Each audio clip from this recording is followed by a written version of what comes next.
No one, absolutely no one can take your seat to being great. This is, I have to take my jacket off for this one. This is a true story. Now, many times we're worried about the present situation that we find ourselves in. We make decisions and everything is complicated, and although it seems complicated, we try to find ourselves around the scenarios to get to the outcome that we want to achieve. And so our outcomes, sometimes we find ourselves completely trapped in situations that will destroy, it seems, our best interest, or scenarios or circumstances that basically are the foundations that we operate from. Now, years ago, this is a true story. Years ago, I was working for the airlines. I was working with the airlines, and I won't be specific about which airline it was, but I was working with the airlines. And when you're working with the airlines, what happens? You get something called like a discounted pass to travel. Now, it was Valentine's, and I decided that I'd had a boyfriend, or yeah, a boyfriend in America, and I'd wanted to surprise him for Valentine's. He didn't know that I was coming. I traveled to the airport. The airport was jammed, packed, trying to get on the flight to New York from where I was. Being determined and undeterred, because that's just my personality, and I was very impulsive at the time. I decided that no matter what, I'm getting on this flight and I'm making my way to New York so that I can see him. Finally got on the flight. Now, what happens in the airline industry at that point in time was that, it was done by ranking. So, me being at the lower end of the spectrum because of my position in the organization, I mean, I was a check-in agent at the time. Customer services was my role. And what happened was, when you're on the lower end of the spectrum, like the lowest level in the airline industry, you're usually the last person to get a seat on the flight. But for some reason, I got a seat on the flight. Now, the reason why I didn't get a seat on the flight was because another airline had canceled, and all of the passengers from next airline moved to the airline that was already a busy route anyway on that airline, which was the airline that I was working for. Made my way to New York. Now, got to New York, went to my American boyfriend's house, and when I knocked the door, he was gone somewhere else. I don't know, maybe on some exploit. Who knows what he did, or if he did anything, or who he was with. But most definitely, when I decided to knock the door and his mother opened the door, she said, "Oh, he's not here," and I'm like, "What?" Now I'm thinking to myself, so what do I do now?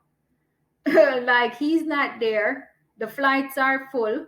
I've taken a chance to be impulsive to travel a different direction unexpectedly. And I have to get back to be able to get onto the flight to reach back home to be on time for work. Because if you're not on time for work, definitely you're gonna, most probably, not even most probably, you're not gonna have a job. And this is just standard because you actually decided to do this on your personal time. So his best friend lived close by, and because his best friend and him were very close, and his best friend's mom was very kind to me, she was like, "Okay, you can stay with me." Now, I think I was in New York for maybe like two days or something. So I was so worried. I don't think I ever prayed like that in my life, to be honest. I was praying, I was like, "Please get me out of this situation. Please get me out of this situation." And I was quite worried, but unsure about what the outcome would be. So I was prepared to do everything necessary without having a strategic plan to get back to work on time. Now, my I went back to the airport early in the morning, and all the flights were packed. When I say packed, I mean JFK was completely packed. And I thought to myself, oh my God, how am I going to get on this flight? Because they're going to give priority to everybody else except me, because there are so many people that are important to the operations of the airline. And I'm here waiting to go home, having taken a chance, trying to be impulsive and just trying to live in the moment. Now, I spoke to some of the other staff members and they were like, you know what, there are so many of us queuing up. Like there are so many priority people before you. I don't see the chances of you getting back to be on time for work.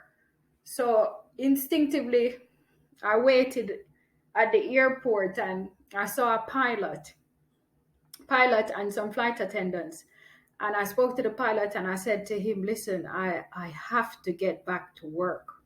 I have to be on time for work. If I don't get back to work, they're going to fire me because I have no extra days or anything like that to compensate for the present position that I'm in. And he was like, well, you know what normally happens, because at this point in time, it has changed now, but you could fly up front in the jump seat with the pilot if you were a staff member and the decision was made that it was necessary for you to go there, which I had never done before. So the odds of me getting there was very far-fetched. Now, the pilot said to me, okay, take my number and call me, and if there's any change at all, we'll see what happens, but there's no guarantee it's gonna happen. It really looks very daunting because of the list of people, technicians and so on, who are ahead of you.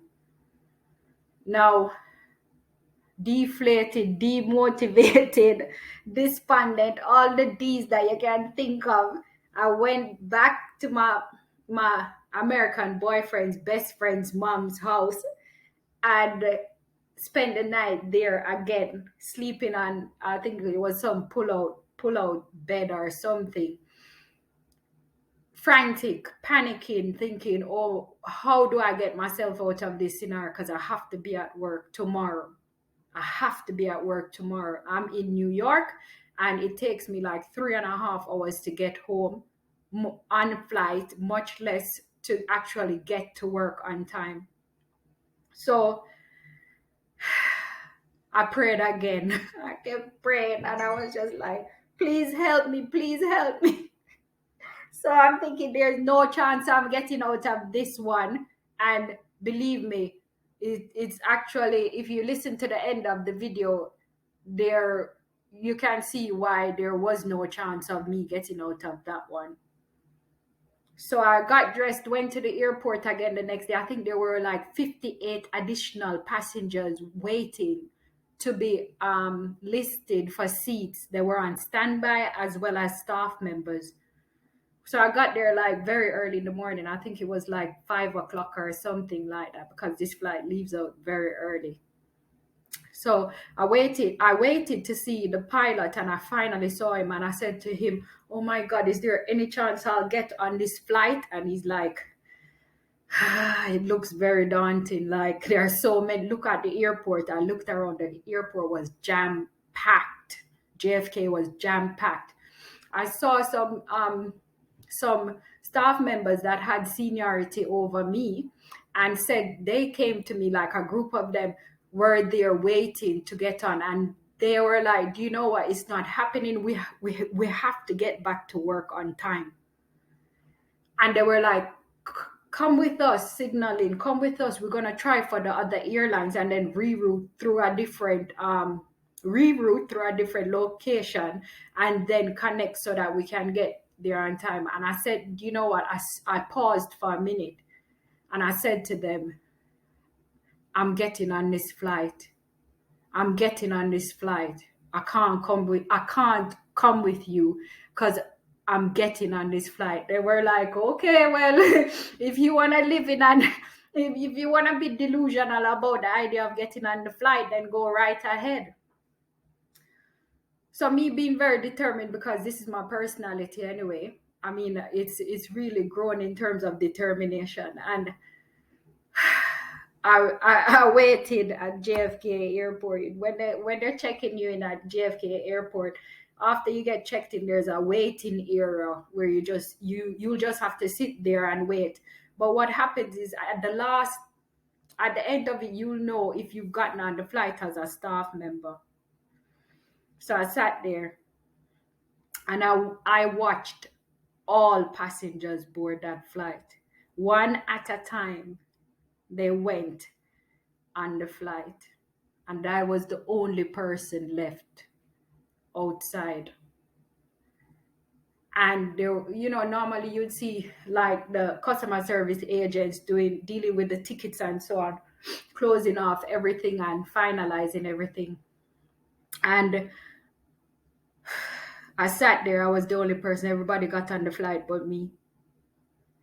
And I just sat there, and it just seemed like for a moment everything was just peaceful. In the other directions, you could actually see people moving about at a very fast pace.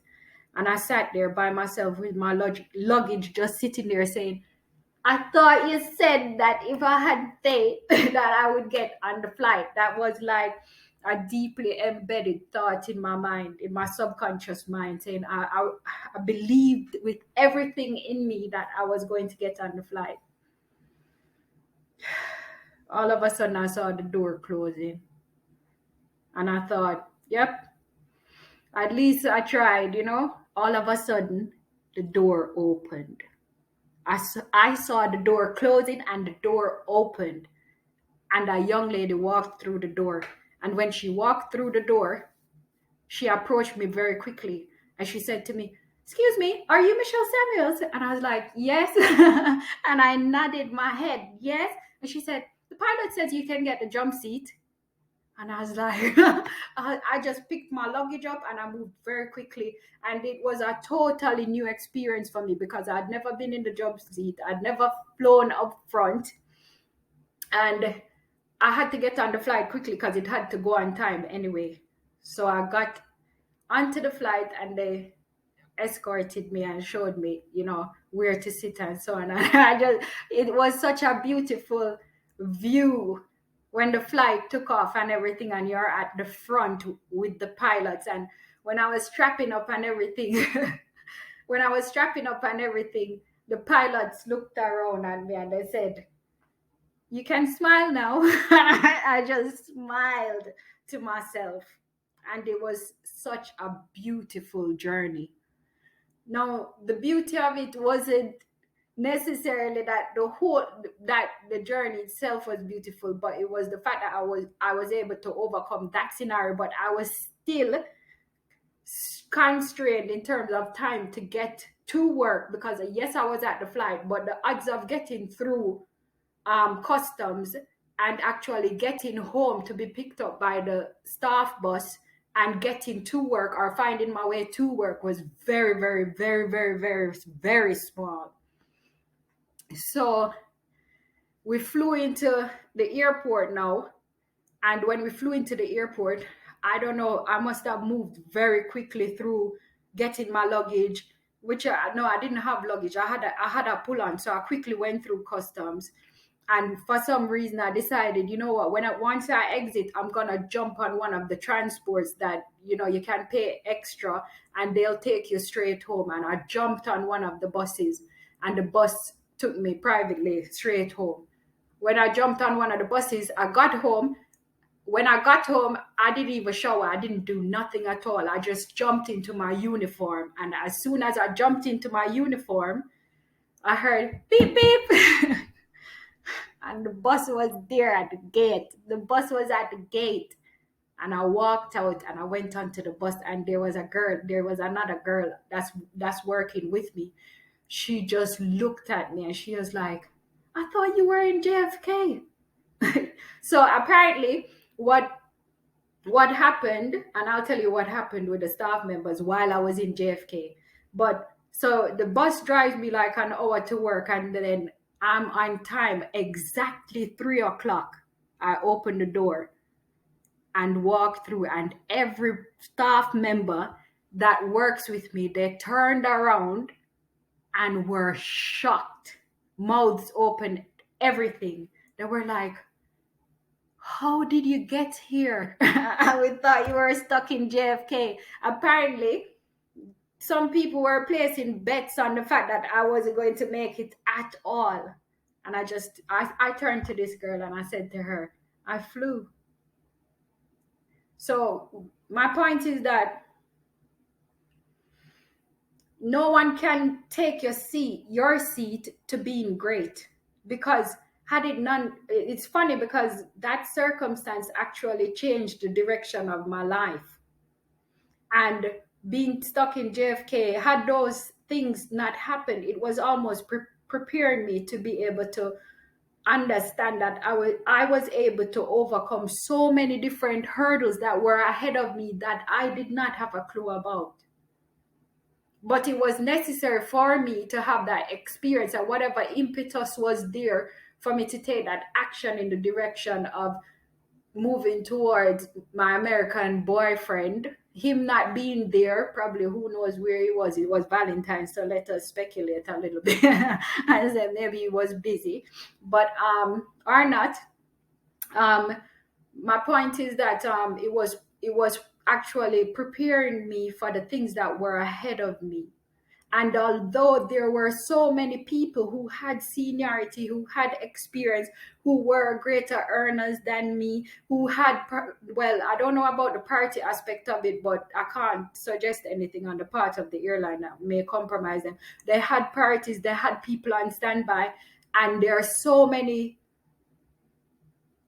probabilities that were working against me. But sometimes when you're going on a journey, people will try and come on the journey, and you will look at all the factors that are against you, and you'll say to yourself, oh my God, do you know what, everything is against me because of my position right now. I'm at the lower end of the spectrum. These people have priority and they have experience and so on. There's no chance for me. But what one needs to realize is that that should not be a deterrent in terms of going after your goals and aspirations and what your dreams are. And the reason is that if you don't push through those factors, you'll never really know what the outcome would have been. And the next thing is that sometimes those groups of people or individuals will come on the path and say to you, take another route, follow us. And sometimes what happens is, in following, if you decide to follow them, you will never walk in the direction of your greatness. Because the next thing is, try and remember, in the story, I sat alone. There was nobody else that was sitting with me while I was waiting for that door to be open so I could step through the door and actually fly up front and get a full view of the skies and travel from one point to the next and move in the direction of my dreams with people who were guiding me, who made decisions within the scope of what was aligning with my path and my greatness. And that was just written for me.